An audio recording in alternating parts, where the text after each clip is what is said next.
Well, I had been looking at this ID requirement long before 9/11 and had actually filed a Freedom of Information request with the FAA to get a copy of the requirement.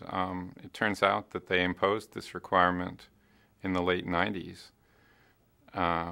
As we later discovered where this all came from, it came out of a presidential reaction to the TWA 800 flight blowing up in New York Harbor.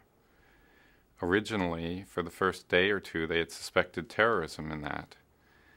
And the White House got involved. Richard Clarke, the terrorism czar in the White House, was involved.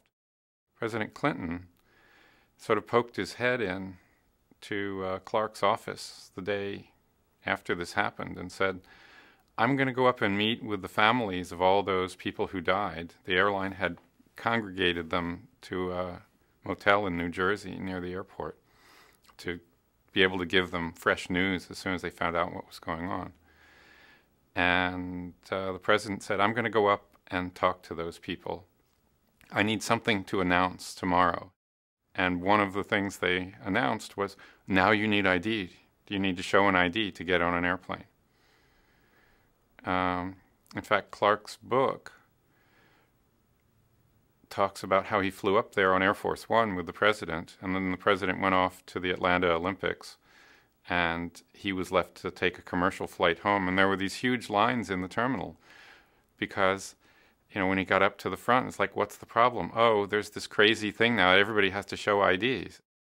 So I'd filed a Freedom of Information request with the FAA saying, so where did this policy, I want to see this policy.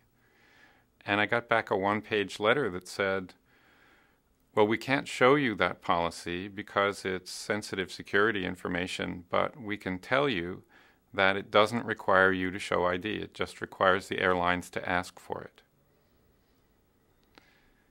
And we thought, well, this is bizarre. And I publicized the result, and I started going through airports and not showing ID. And it worked. They let me through. And other people also tried this, and it worked for them too. And they kept finding out interesting things by interacting with the system. One guy had a ticket clerk at a counter kind of burst out at him, I wish you FAA guys would stop coming in here testing us this way. But what we learned was that the real rule was not the same as the published rule.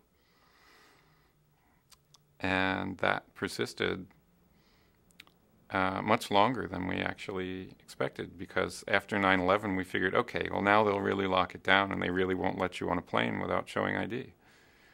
But it turned out we were wrong.